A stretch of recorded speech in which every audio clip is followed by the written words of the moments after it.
the heart and the brain are intimately connected, right? What's good for the heart is good for the brain. And so the best thing you can do is take care of your heart, which means eating less red meat, higher vegetables, fruits, legumes, beans, fish, low alcohol intake. Maintaining aerobic and strength exercise seems to benefit. There was a recent study that looked at caffeine intake in over 50,000 people and showed that moderate caffeine intake seems to actually reduce the risk of dementia.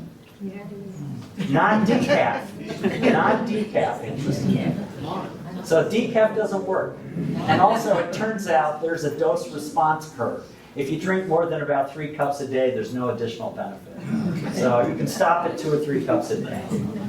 But at least we showed that caffeine is not harmful. So that's good.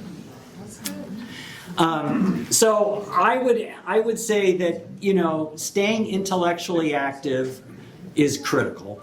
Staying physically active is critical. Maintaining a healthy heart. Blood pressure, actually. I do want to say something about blood pressure. A big study is likely to launch in the next year or so where we're going to try to reduce people's blood pressure down to below 120/80. Not 130/80, but below 120/80, because we think it will reduce the risk of microhemorrhages in the brain with these drugs, and it will dramatically improve the health. There's been a huge trial done at Wake Forest a few years ago called the SPRINT trial, which showed that if we get really aggressive with blood pressure control, we can dramatically reduce the risk of dementia. So blood pressure control is critical, critical, critical. And our targets have been too high. We need to bring them down. We need to bring people down to target 120/80. So that's really exciting. All right, what can you do?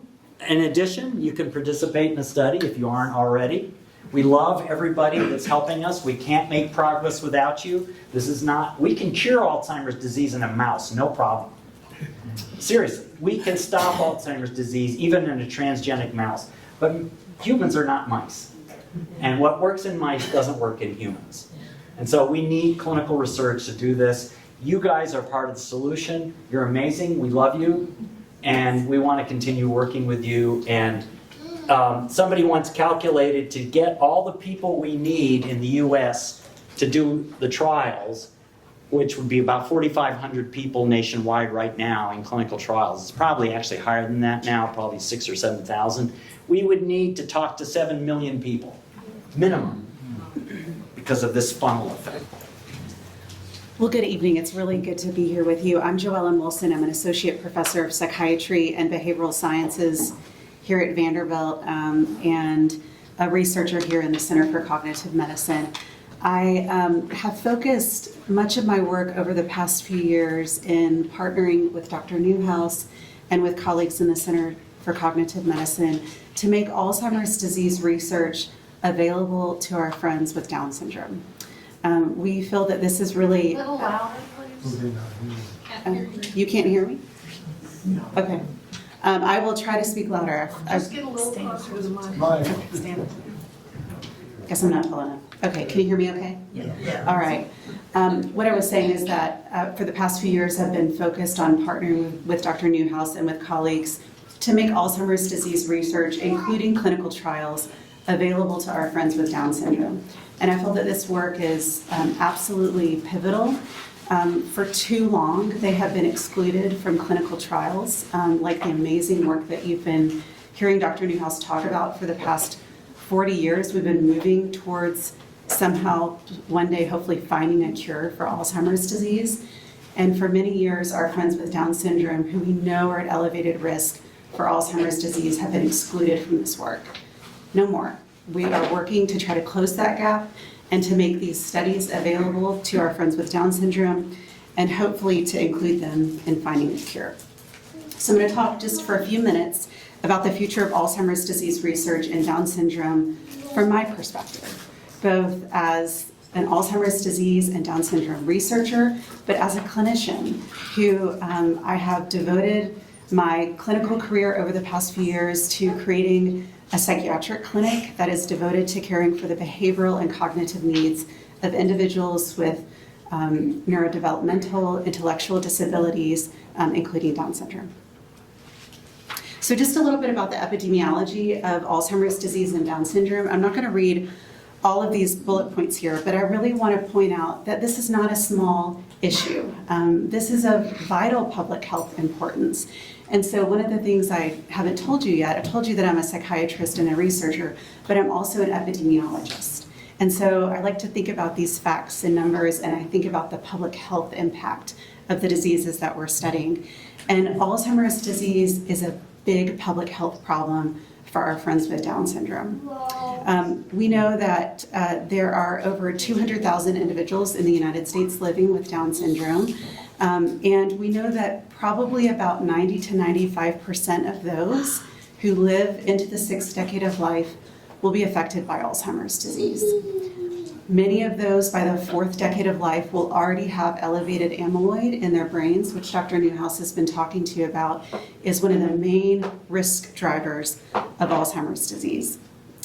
We also know that over years of research now that has included individuals with Down syndrome and studying the development of Alzheimer's disease in Down syndrome, that Alzheimer's disease develops very similarly in Down syndrome to individuals without Down syndrome. So it's the same Alzheimer's disease, it's just happening decades earlier. Because they have that 3rd copy of the amyloid precursor protein gene on that 3rd copy of chromosome 21, they're developing 150% of amyloid from day 1 of life. So that's why we think that individuals with Down syndrome develop Alzheimer's disease about 20 years before their counterparts. I put this fact on a slide all by its own because I think it's really important to mention that Alzheimer's disease is the #1 cause of death in Down syndrome after age 35. So it behooves us to study this, to understand what's happening, and to include them in research so that we can include them in finding a cure. If we look at just the figure here on the left, you can see the prevalence of Alzheimer's disease development over time. So if you look at the green shaded bars there, these are asymptomatic individuals who are starting to accumulate amyloid, tau in their brains. And at the bottom, you can see the age categories. So by about the midway point there, we're at 40 years of life. By age 40, we're starting to develop some Alzheimer's dementia already, if you have Down syndrome. And then we start to see more and more symptoms, behavioral changes, early cognitive changes. And then by the mid-5th decade of life, so about age 54 years, that's the median age, so about the average age that most individuals with Down syndrome will already have symptomatic Alzheimer's disease. So we've already talked a little bit about how and why Alzheimer's disease develops more commonly and earlier in Down syndrome, but I think you should just appreciate that there's a lot of work that's going into this to understand exactly how Alzheimer's disease is developing from a biologic standpoint. Are there ways that we can understand what's happening in the brain itself? So there is a lot of research doing brain imaging, all these PET studies. We here at Vanderbilt are using some novel imaging approaches to understand what's happening to the cholinergic system in individuals with Down syndrome and how that may contribute to Alzheimer's disease. And there are likely many other risk factors that are affecting individuals with Down syndrome and their risk to developing Alzheimer's disease. So we looked at the biomarker cascade earlier in one of the slides that Dr. Newhouse showed.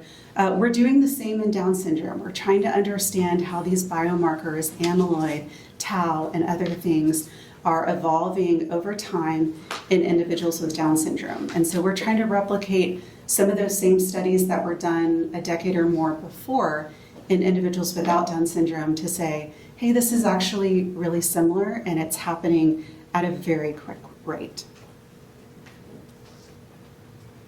This is that modified Jack model that Dr. Newhouse showed you earlier, but this is in Down syndrome individuals. So we're looking at their own unique timeline. And one of the things that we've Also realized is that not only is there a potential window of intervention where for a decade or so amyloid, tau is developing, but individuals are not yet symptomatic. They're not yet having the cognitive or behavioral changes that we would see in someone who's developing mild cognitive impairment or even symptomatic Alzheimer's disease. So even in Down syndrome, there's a window of opportunity where we may be able to intervene and reduce someone's risk to transitioning to Alzheimer's disease. And that's really important. And this figure here shows you the same thing. So really, we think it's about a 15-year time course from when we can actually see elevated amyloid in the brain on a PET scan, and then we see someone who has end-stage Alzheimer's disease. So once it starts developing and accumulating past a certain threshold, it really does develop quite quickly. I've mentioned before that there are some very promising ways that we may be able to understand how much amyloid is in an individual's brain or if they're at risk for having elevated amyloid. And just like Dr. Newhouse mentioned, that we may be able to get a blood test, a p-tau217, to see if we even need to get an amyloid PET. We're starting to appreciate that may be the case in Down syndrome as well. So we're starting to move towards blood-based biomarkers to understand someone's risk of having elevated amyloid in the brain. And because of this, there are a lot of really smart people that have been putting their heads together to say, hey, if we know that individuals with Down syndrome are at elevated risk for developing Alzheimer's disease, when should we start screening them? When should we start doing cognitive tests? When should we maybe think about getting a blood-based biomarker to see if they have elevated amyloid? And most people are starting to think that around age 40 is when we should start being very proactive. And so there have been some recent consensus guidelines that have indicated that we should start screening and maybe think about a biomarker evaluation around age 40. I will point this figure out here and then I will wrap us up here in just a moment. But Dr. Newhouse mentioned about some of the behavioral symptoms that happen in Alzheimer's disease. And these can be quite bothersome to patients who are experiencing these new behavioral changes, also to their loved ones and families that are caring for them. And we know that individuals with Down syndrome, when they're affected by the early changes of Alzheimer's disease, also experience behavioral changes that can be quite problematic. And so in this figure here, you actually see in the orange line, that represents individuals with Down syndrome. In the green bar below are individuals without Down syndrome. And basically the point I want to make here is that they are much more symptomatic. So this is a measure of how many neuropsychiatric symptoms or behavioral symptoms are these individuals experiencing. For Alzheimer's disease therapeutics in Down syndrome is very bright. Although we have no FDA-approved drugs yet in the Down syndrome community, I am hopeful that here in the near future, once trials are completed, that we may be able to also see FDA indications for our friends with Down syndrome. So although there are no monoclonal antibody trials currently enrolling, we are IRB approved here at Vanderbilt to participate in a monoclonal antibody trial for Down syndrome, and we will start recruiting this summer. And so in a few moments when we go through some of the active studies, I'll tell you just a little bit about that one. So we're very excited about the first monoclonal antibody trial to reduce Alzheimer's disease risk in Down syndrome. We do currently have one active trial for this population, the ABATE trial, which is a vaccine trial, and I'll talk about that in a few moments, but I did want to point that out that we do have an active vaccine trial.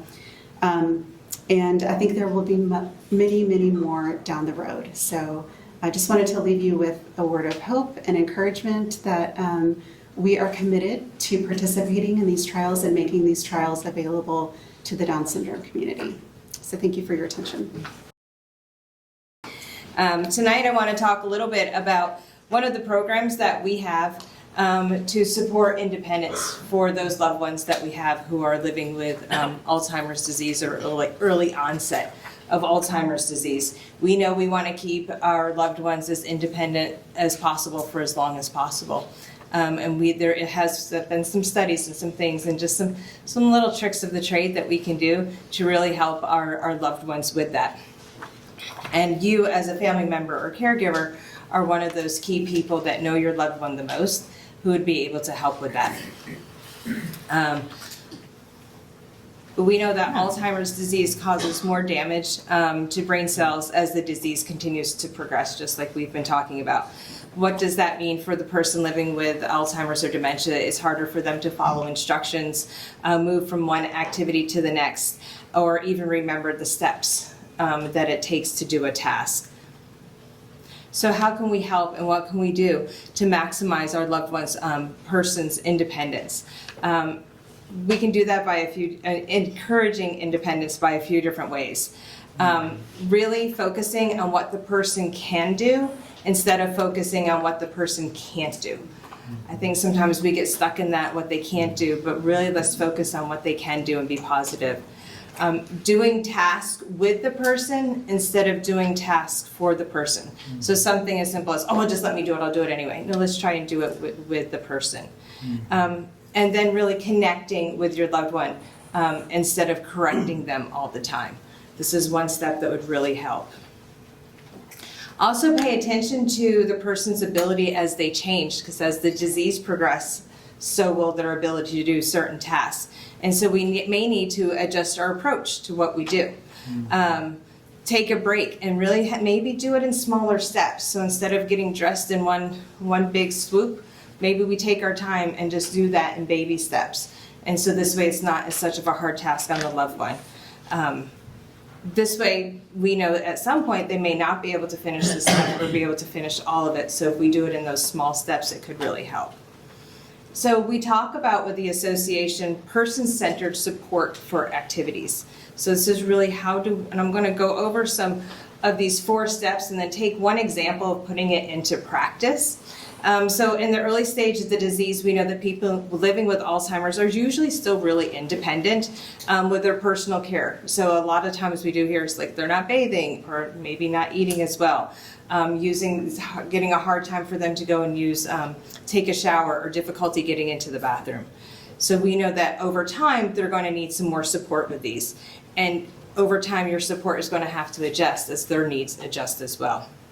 So we're going to talk today about 4 ways that you can support personal care activities for your loved one. And when I was reading through this, it's really simple. I've been with the association since January, but I do have 20 years in public health, so I'm still learning a lot of this as well.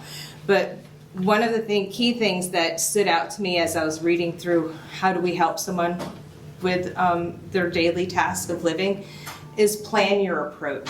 So really take time to understand, okay, I know what I have to do today. Mom's going to have to get dressed, so I need to have her dressed at a certain time. So really plan your approach and how you're going to do that. Simplify the process as easily as you can with them. Create the right environment for them to be able to get dressed or whatever that care support is. And then be aware of any other health issues that may be a barrier in them doing that. So breaking them down just a little bit. What is the best way to support the person living with dementia in this particular situation? So just a few things to keep in mind as you go about doing this, and this can be done with any activity, is think about the person's likes, their dislikes, and their abilities to what they can do. With each activity, treat the person with dignity and respect. And provide them with choices. It's really important we can be frustrated as caregivers. I know I was a caregiver myself and it can be frustrating. So really treating them with dignity and respect to where they are. And then one of the big things that came to mind with me is plan your time and plan enough time to be able to finish the activity so that person's not feeling rushed. Boy, I could use that in everyday life, right? Unfortunately, we know someone living with dementia, those daily tasks and some of those things they just don't remember, so maybe it's a little confusing. So some ways to reduce that stress or frustration, break the activity into smaller steps. Focus on one step at a time. Take out any extra questions or parts of the process that aren't unnecessary. So really just focus on the one thing at hand and take out all the other stuff. Give instructions and encouragement to really help that person feel successful, right? Because we all like that. And that's how they can succeed better, is if they feel like they've been successful. Doing just little things, great job, you're doing great, let's keep up the good work. Thank you for their help, because you're asking them to help with you. So now let's think about the environment that we're planning for them to do that. Make sure we know that the person living with dementia, we want them to really feel supported and feel safe, right? We want them to feel safe in their environment. So we don't want them to feel anxious or nervous. So really make sure they're in a safe environment, both physically as well. Make sure their surroundings are safe for them. Keep the area comfortable and free of distractions. If you know they like that TV show, well, maybe we don't get dressed or we don't do something with the TV on. You know, do some of those things to reduce the distractions. Get rid of any trip hazards or any safety areas that they may have to walk around something. Really make it simple for them to get to. Make sure the person has some privacy to be able to do whatever this task is. And you could hold up a towel if they're trying to get dressed, or maybe put up a screen. Just really make sure that, I think that goes back to dignity and respect for the person that you're working with. And then finally, think about the health of the person. Maybe they have other conditions that may be preventing them from doing that task as well, and it's not just the dementia at hand. Maybe it's some other things. We know dementia changes the way the body works, especially if the person has other health issues. So checking to see if they'd be feeling uncomfortable, seeing how they feel, seeing how they are. Maybe if they have trouble sitting for a long time, you really break up into those baby steps. And then different things like that, just be aware, and if needed, talk to a physician about some of the other concerns that you have.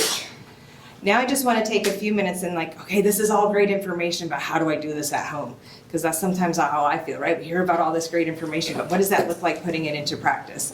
And just so you know, this is part of our caregiver series. So I have lots of information out there, but we actually have a full caregiver series. This is just a snippet of one little informational session to provide with you to really help those people living with Alzheimer's or dementia. I want to use just the example of getting dressed, because that's one of the things that I hear about is difficult for some people to help those living with dementia or Alzheimer's get their loved one dressed. So encourage them to do as much of it as they can for themselves. I think part of that is not being rushed and let me just do it for you, but encourage them to take the time and let them do it themselves. Plan your approach. Know what they can and cannot do. So for example, maybe they lost their dexterity so they can't button. So know some of those things that you're going to have to help with and what they're going to be able to do. Really respect the individual's personal style, including their likes and dislikes. I could see this especially if you're trying to put something on them that they don't want to wear, they normally wouldn't wear. So really the respect where they are. Also, do they need help choosing a whole outfit, or do they need help with just one piece of the clothing? So maybe they can get their shirt and everything on fine and their pants, but maybe they need help with their socks and shoes. So really taking the time to understand where they are, be patient with them, and give them an opportunity to help.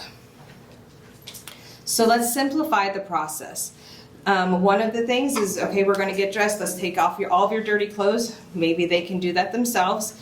And then remove the clothes from the room. So this way you're not thinking that they're going to try to put the shirt back on that they just had.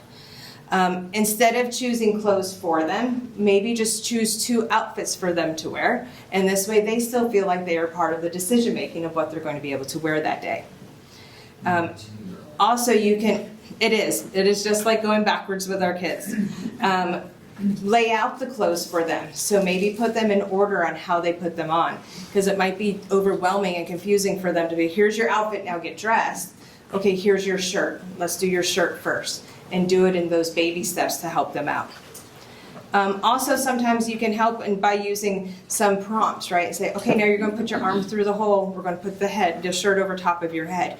Really talking to them about the process to what they're going through. Create the right environment. So dress in a safe area. Maybe the bathroom is not the best place to go and get dressed because we have tiles on the floor and it's not the safest for them because they could be at a risk of falling. Help the person feel comfortable and covering them up when they're getting dressed, and really respect that person's dignity for privacy and to be comfortable. Just a few more, I know we're at time, so I just want to politely wrap up with just some of the few things. Sounds great, but how much support do I give? What is too much support and what's not enough support? And I think that variable while we have some guidelines with that, that is really knowing your person and knowing where they are. Too much or too little support can have unintended consequences. Providing too little support can make them feel frustrated maybe, or maybe want them just to completely give up. Because if you're not giving enough support for them, never mind, I just can't do it, just do it for me. And then also too much support can make the person feel like they're not in their own thoughts and they're not capable of doing it because you're just doing it for me when I actually can do it myself, but you haven't asked or you haven't talked to me about whether I could or not. Person-centered care can help you provide that just enough help for what your loved one may need. And to remember to adjust it over a period of time. Consider what you know about the person. Think about it. You're caring for a loved one. You know that person. So think about what you know about that person. Continue to learn where they are and where they're growing with the disease. And ask them. Talk to them about their preferences. Would you like me to just put your shoes on? Do you want me in the room when you do this? Find out from them what they want and how they want help. I do have some information out at my desk if you're interested in more about this. This is a worksheet to go through. The one other thing I want to leave you with is managing your expectations about doing different of these personalized tasks with your loved one. We want to make sure that they feel successful in being able to do these tasks. And at the end of the day is really asking, what does it really matter? I was at a support group and I use this a lot because it was a woman who her husband had early onset dementia. And she's like, he just wants to clean the table all the time and the table doesn't need to be cleaned. The people in the support group were like, put a bottle of water in a spray bottle and a clean rag, you're gonna have a very clean table. It's okay because he's not harming himself. So really at the end of the day, what does it mean? Just a couple things that I have to say about the association. I'm so excited to be here tonight and so many of the resources that we have. Different ways to get involved, either with advocacy and policy, as we talked about some policy change. We do have the Walk to End Alzheimer's, which is right here in Nashville, and it's November 14th, and it's free to attend, and we'd love everyone to be there. And then we have plenty of different resources and support services with the association. But if I can leave you with one thing, and if you stop by my table, you could probably you could tell me this too. If I leave you with one thing, it's our 1-800 number. We have a 1-800 number 365 days of the year, 24/7. And it's a licensed clinician that answers the call. It could be, I'm concerned about my family member. Are there any resources or physicians that I can go to see and that I can talk to maybe to get my loved one tested or to learn more about this? Maybe it's time to get into some preventative care, so they need to get into a nursing home. Maybe it's just, I'm a caregiver, I need respite care. Is there anywhere local that someone can come in and help me with my loved one so I can maybe take a shower and not have to worry about anything happening? That 1-800 number, 24/7, 365 days of the year, licensed clinician. It's not me. I would empathize with you and I'll talk to you as much as you want, but they are really licensed and be able to help. So thank you so much for having me here today. I really appreciate the opportunity.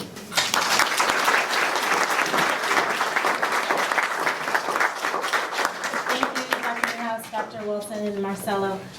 We are going to open up for questions. TRACK-DS, or the Trial Ready Cohort Down Syndrome. So this is a non-interventional study. It is not a clinical trial, so there's no study drug. It's an observational longitudinal cohort, which means that we follow these individuals aged 25 to 55 with Down syndrome over well, it's actually 48 months now. I have 32 months here, but we're following them now for over 4 years to see how Alzheimer's disease pathology, if it's there, does evolve and change over time. And part of the goal of this study is to identify individuals who may be a candidate for a therapeutic clinical trial when one becomes available. So it's the Trial Ready Cohort Down syndrome. So we're trying to get people ready for a clinical trial when one becomes available. And because we've been participating in this study now, it's a multi-site study. Because we've been participating in this study now for a number of years, we now thankfully have therapeutic trials that are becoming available. So I mentioned the ABATE trial. The ABATE trial, I have a whole slide for it here in just a moment, but the ABATE trial is a vaccine trial where instead of infusing antibodies like lecanemab or donanemab into your system in an IV, we're actually giving you a vaccine, or those in the study, we're giving them a vaccine that causes the immune system to develop their own antibodies against amyloid, and that's really exciting. The Aladdin study is the study that I mentioned using donanemab, so a monoclonal antibody trial that will be available in the Down syndrome community. We are IRB approved for that now, and we anticipate being activated and starting to screen participants this summer. So those are the two therapeutic trials that are available either through TrackDS, or you can come to us and we can screen you and see if you're a good candidate. So I mentioned the ABATE study. I wanted to include it on its own slide here. This is testing this novel vaccine to cause the body to create antibodies against amyloid. It's a phase 1b/2a study. It's enrolling individuals with Down syndrome age 35 to 50 with evidence of elevated amyloid. It is a long trial. We have one active participant on the trial right now, which is a big deal because this study is only enrolling 8 people worldwide. And we have one of the participants, we may actually be able to get 2 more. So we have 2 more participants for screening right now. So Vanderbilt alone may have 3 of those 8 participants worldwide, which is really exciting. We also have the Aladdin study. We will start recruiting participants for this study over the summer. So more to come on that. Aladdin stands for Amyloid Lowering for Alzheimer's and Down Syndrome with Donanemab Investigation. It's a phase 4 clinical trial. It's double-blind, placebo-controlled, which means that an individual who participates in the study may get active study drug with this monoclonal antibody or may get placebo. The study will enroll 60 participants at all sites. We're aiming to get at least 10 of those here at Vanderbilt, more if we can. And we're going to enroll individuals with Down syndrome age 35 to 50 years with evidence of elevated amyloid. It's a 12-month active treatment study followed by a 12-month long-term extension study. We also have the ADEPT-4 trial, which is, it's not for individuals with Down syndrome, it's for individuals who have advanced Alzheimer's disease where they're experiencing symptoms of psychosis. So they're already having symptoms of delusions, so unusual beliefs, hallucinations, maybe hearing things or seeing things that others don't experience related to their psychosis. And so in the ADEPT-4 trial, we're using a novel antipsychotic agent called KarXT, which is xanomeline plus trospium for the treatment of Alzheimer's disease-associated psychosis. We're enrolling individuals aged 55 to 90 years old. They need to either reside at home with a loved one or caregiver or at an assisted living facility, and they have a study partner who can speak to their how they've been doing over the past. Hello, everyone. Thank you for being here with us this evening. My name is Megan Adams. I am the Research Programs Manager here at the Center for Cognitive Medicine, and I'll be giving a brief overview on brain donation. So I wanted to first start off by talking about why brain donation is so important. Essentially, it helps researchers and scientists better understand the causes of and treatment options for Alzheimer's disease and related dementias.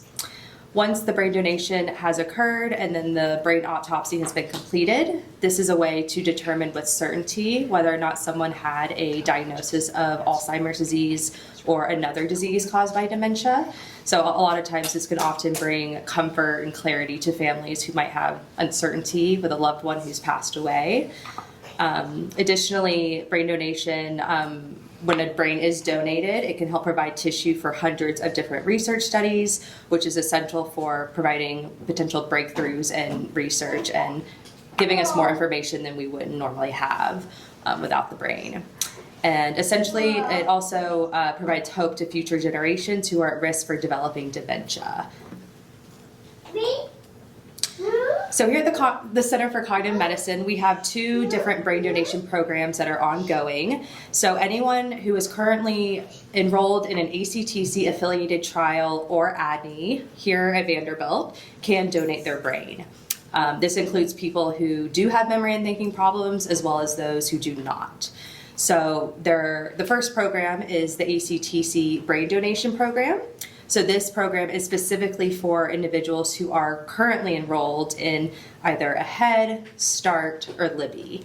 So you probably heard from me if you're in either of those studies and are interested in donating your brain, but currently those are the only 3 studies that we're accepting brain donations for the ACTC program. We also have the ADNI brain donation program, and we're currently on ADNI 4. So if you are currently a participant in ADNI 4 and you're interested in donating your brain, I'll be reaching out to you, or feel free to contact our center and I can definitely give you more information about that. So you might be asking, well, what if I'm not in any of those studies and I want to donate my brain to research? So we've gotten a few people reach out about this. So I've gotten some information from Vanderbilt on how to go about this. So the VUMC Office of Decedent Affairs does coordinate brain donation efforts for individuals who want to donate their brain to Vanderbilt. In order to do this, you would need to have been seen at Vanderbilt within the last 2 years, or you need to have a current physician who is willing to sign a consent form for that autopsy to occur here at Vanderbilt. So I provided a link to their website on the slide, as well as their phone number. But again, I can provide you with any information that you might need about this. So very brief overview, but that's our brief overview on brain donation. Good evening.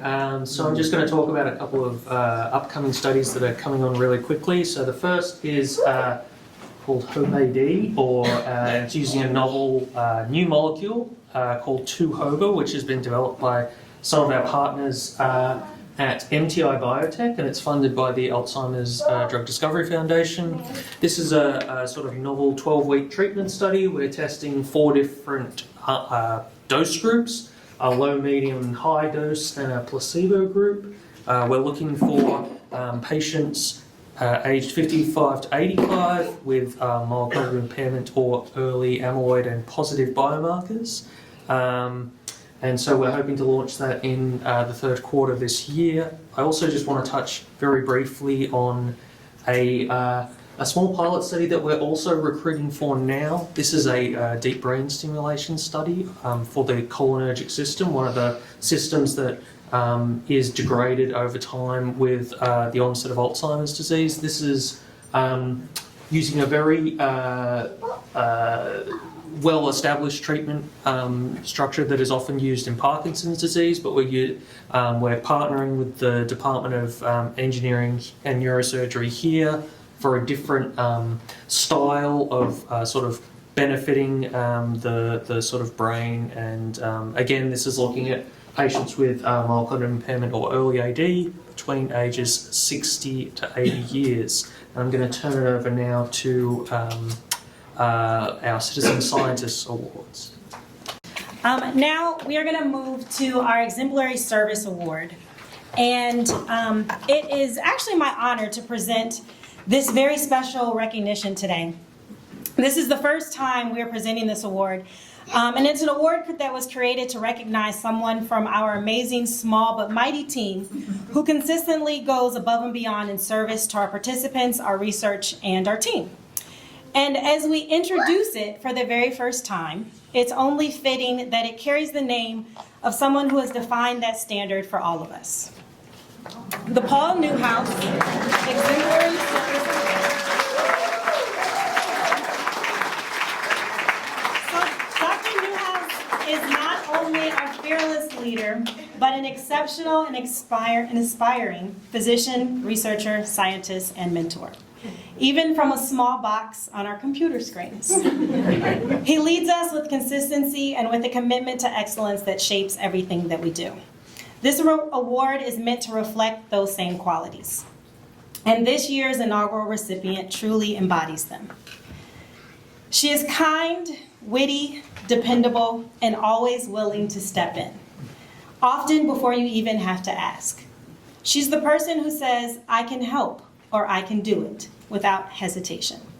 Our participants trust her, our staff depends on her, and her presence makes a lasting impact on everyone she works with.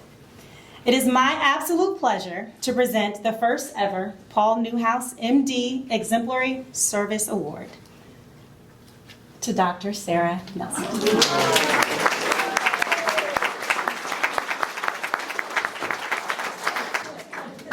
All right, thank you, Sarah. Thank you, Sarah. So I'm happy to recognize the Vanderbilt Center for Cognitive Medicine's 2026 Citizen Scientist Award honorees. The concept behind the Citizen Scientist Awards is simple. We can't find cures for Alzheimer's disease without clinical trial participants. We know that 90% of AD studies are delayed due to insufficient recruitment, making research participants the key piece of the puzzle. We hope that their stories inspire you to get or stay involved in research opportunities. Our first 8 honorees are being recognized with the Cornerstone Award. This award recognizes a clinical trial participant who has personally made extraordinary efforts to support local research and participate in a trial. And our first honoree is Mr. Stephen Schenke.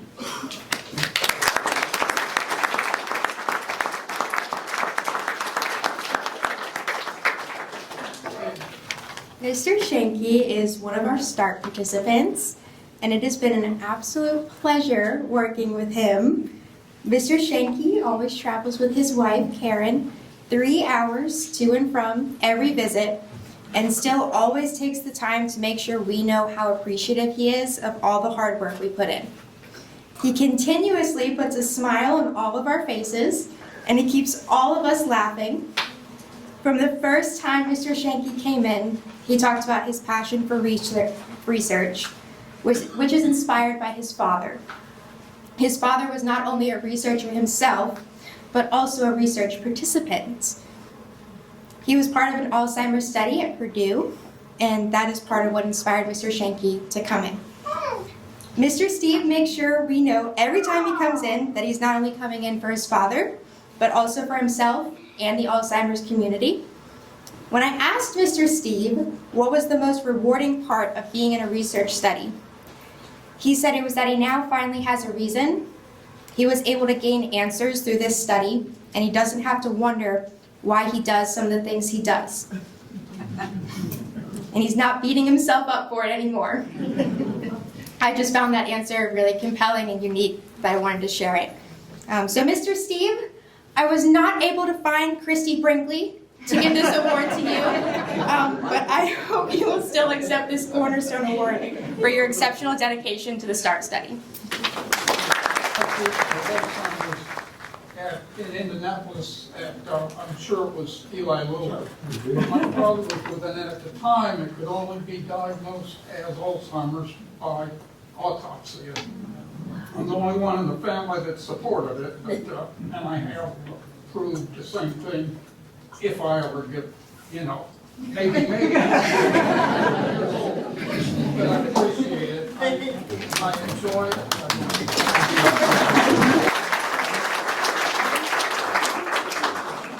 So unfortunately, Miss Kathy Fix could not be here today, but I'm still going to tell you about why I've chosen her to be an Ahead honoree today. So when I first met Mrs. Fix, she was wearing a University of Kentucky shirt, and as a recent graduate from Kentucky, I didn't even introduce myself before yelling, "Go Cats!" and immediately asking her what she thought about the basketball team that year. I think I might have scared her a little bit, but then we quickly got down to business, aka trash-talking Tennessee and hoping John Calipari had a great plan for beating Louisville this year.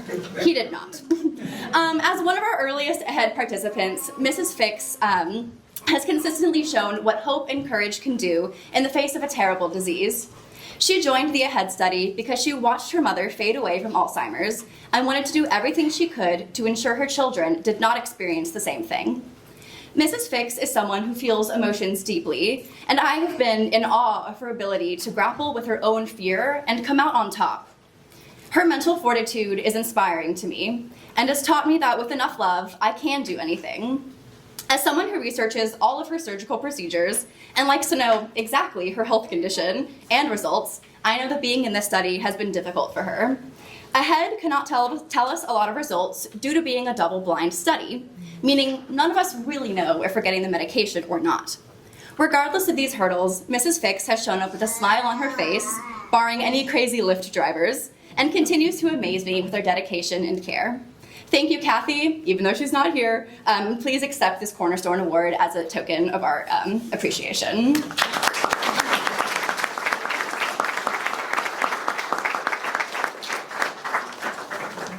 And it's me again. Mrs. Renee Holmes, are you here today?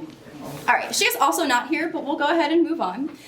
So Mrs. Renee Holmes is another one of our Cornerstone nominees today. She has participated in 2 of our studies and has spoken in depth about how understanding this disease will help mitigate the fears and uncertainties surrounding memory loss. She has said this is one way how we can make a small contribution to something larger than her, but I believe that every participant makes a larger contribution than you all realize. We cannot do these studies without you, and everything we learn comes from the selflessness that you have shown. Mrs. Holmes has also expressed that she is committed to clinical research because she is a Black woman and understands the importance of diversity in research. Black women have a disproportionate rate of Alzheimer's disease when compared to other races and genders. Her participation in CHAMP and in AMCC helps us further understand why these differences exist and how we can help close that gap. If we want our research to be valuable to all Americans and to the world, we need all different types of people involved. I appreciate your advocacy and for sharing your wisdom and joy with me. Please accept this Cornerstone Award on behalf of all of us here at CCM. Ms. Stinson has been nominated for the Cornerstone Award, like Blake said, an award focused on people who have made extraordinary efforts to support our research.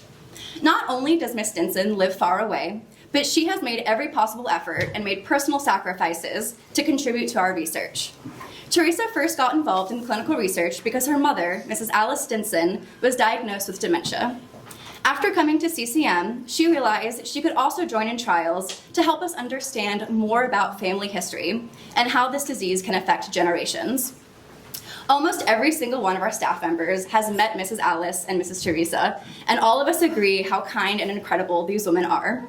Their love for each other and Mrs. Teresa's passion for finding hope shows in every single interaction.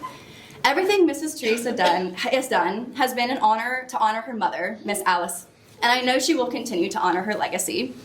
Many of us understand the pain of losing a loved one to dementia. Time may pass, but it does never get easier. Teresa, you have an incredible heart, and I hope you know how much you and your mother have impacted us. From the bottom of my heart, thank you for fighting with us, and I hope that you will accept this Cornerstone Award, not only for your mother, but also for the hope that you hold on to. I'm sorry, I'm getting a little...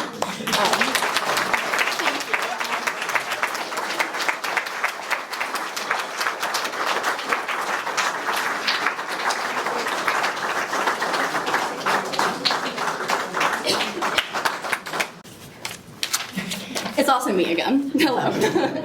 Mrs. Van Valkenburg couldn't make it here today, but she is a CHAMP participant. Mrs. Van Valkenburg has traveled all the way from North Carolina to help us finish up this study. Mary has a family history of Alzheimer's and wanted to contribute in any way that she could. She shows a real desire to help research go beyond the hypothesis stage and into human testing. Studies like CHAMP, which are not a treatment study, are imperative to our understanding memory loss in all different types of situations. For example, CHAMP focused on postmenopausal women and helped Mary learn what factors increase or decrease the likelihood of an Alzheimer's diagnosis. Mary, like many of our other participants, showed a deep curiosity in learning the results of CHAMP. Because of this, we've had the idea to host a virtual CHAMP webinar to go over some of the exciting data and to explain the science behind the study. Thank you, Mary, for your questions and curiosity. People like you are why we can further research every day. Again, she's not here, but I hope she can accept this Cornerstone Award and feel valued for her participation.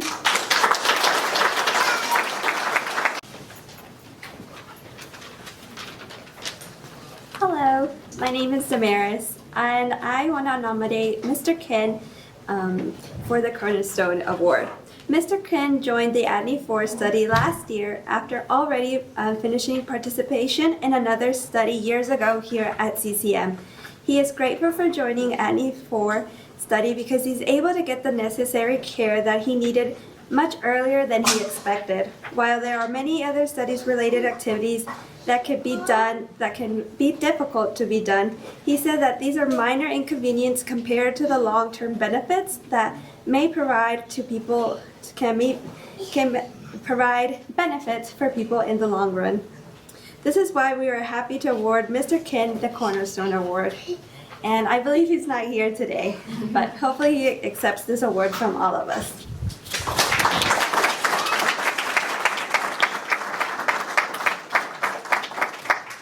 Miss Olivia, she is from the Track DS study, and she joined about a year and a half ago. She is proud to know that she is being able to be part of something that's larger than herself. She is hopeful that her participation in this study will eventually lead to a treatment.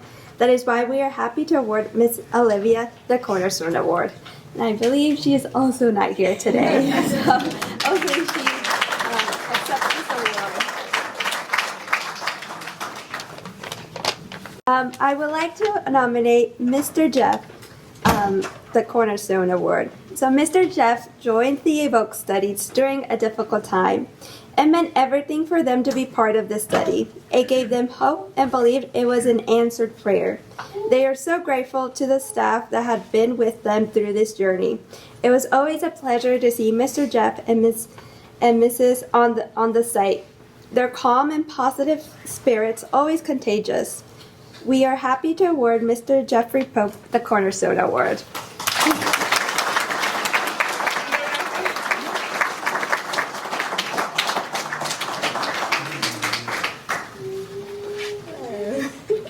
So our next set of awards are the Collaborator Awards. And these are for a study partner for someone who is enrolled or was enrolled in an Alzheimer's disease trial. And the first honoree is Ms. Holly.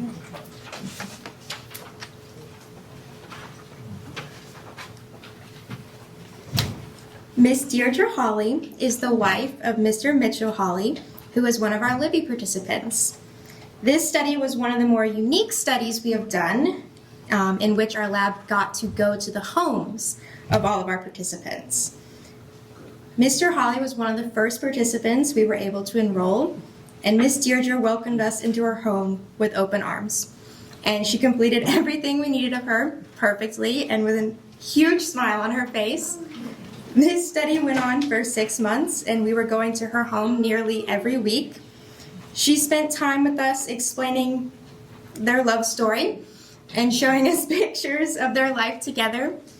She is so passionate about taking the best care of Mr. Hawley and making him as comfortable as possible. That willingness and passion to contribute to a project that can potentially help not only her husband, but so many others is why I decided to award Ms. Deirdre with the Collaborator Award for always being an exceptional study partner, and I like to call her a friend.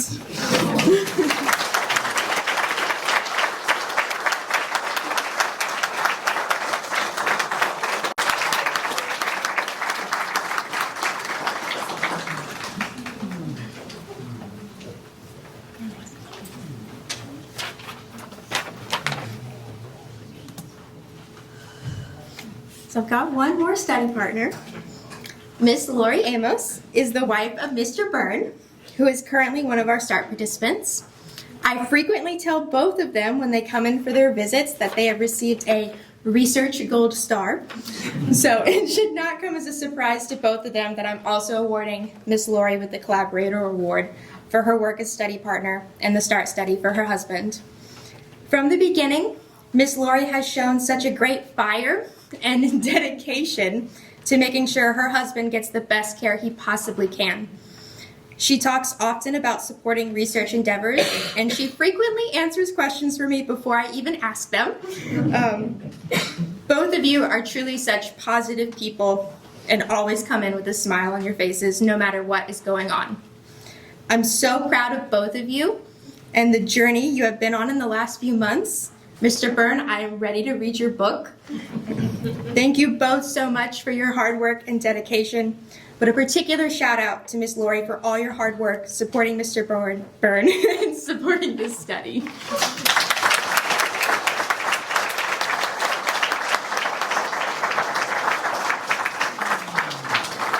you want it? You can have it.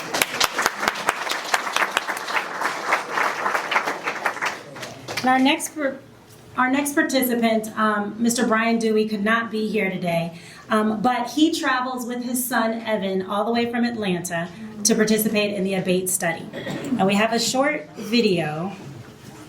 So as Dr. Wilson mentioned, Evan is the only person in the Southeast that is enrolled in this study. And we have gotten a lot of media coverage because of that. And this is just a short clip. Miss Mary Hext is one of our AHEAD participants. In fact, she was our very first person to be enrolled in AHEAD, a 4-year study with 84 visits, plus an additional 2-year extension phase. We can say that's a lot of visits. To say we are grateful for her positivity and participation would be an understatement. Because she is our very first AHEAD participant, and AHEAD was my first study as a coordinator, she has been subjected to some pretty interesting visits as I figured out how to run things smoothly. She has always given us grace and patience, even when she's doing 50 other extracurricular activities. Mrs. Hext and several of her siblings are in the AHEAD study across the country to honor her mother. They have the hope that better treatments, prevention methods, and a cure can be found for this generation, and for their children, and for their children's children. I chose Mrs. Hext to receive the Catalyst Award today, which is an award to recognize research advocates and people who help engage the community in creative ways. If you are an AHEAD participant, you may recognize her from a recent event that we've had. She was kind enough to offer her expertise as a master gardener to speak to us about ruby-throated hummingbirds and to lead a planting event with hummingbird-attracting flowers. It was such a fun event and a really creative way to get people involved in our studies. Thank you, Mary, for being you. It has always been such a pleasure to see you and know you for the past 4 years. It's been an absolute joy, and I honestly can't wait to see what you do next. I hope you keep in contact with me after everything is finished. So thank you so much. We appreciate everything you've done.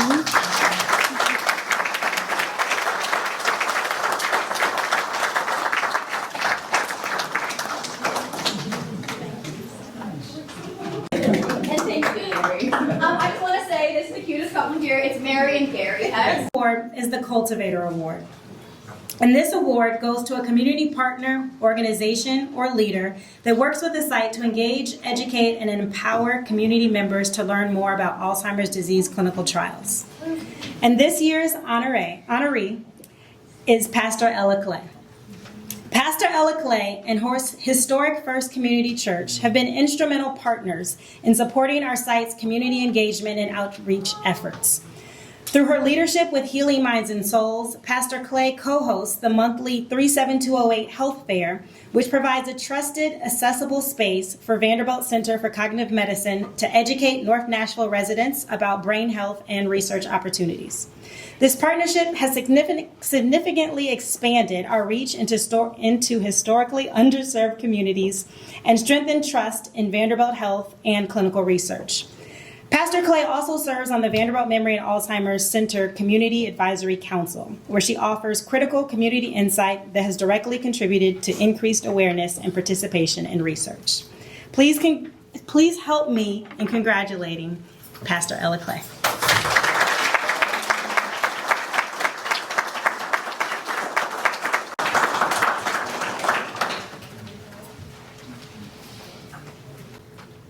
And this year's honoree is Angela James Floyd.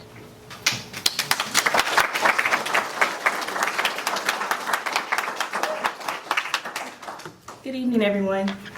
I'm going to read the definition of that award again. This award is for participants in depression research who have gone to extraordinary efforts to participate in a trial.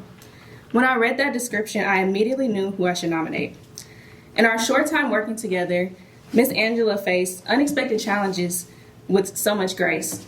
She stayed committed to the dopamine and depression study by never missing a visit, even when she had to abruptly relocate or do something that was out of her comfort zone. For her dedication and perseverance, I am happy to extend this award to Miss Angela James Floyd, who is not here tonight, but I hope she will accept this award. Thank you. To all of our citizen scientists, please give them all a round of applause.